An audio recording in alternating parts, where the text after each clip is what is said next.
How far can an Ethernet cable run?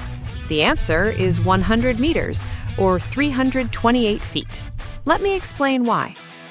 Every meter the signal travels, electrical resistance weakens it. After 100 meters, you've lost over 20 decibels of signal strength. Add electromagnetic interference from power cables and lights, and your data gets corrupted even faster. Cable quality matters too. Cat5e handles 1 gigabit at full distance.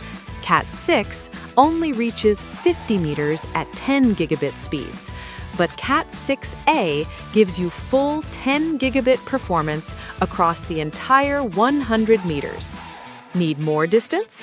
Use network switches every 100 meters to regenerate the signal, or upgrade to fiber optic cable.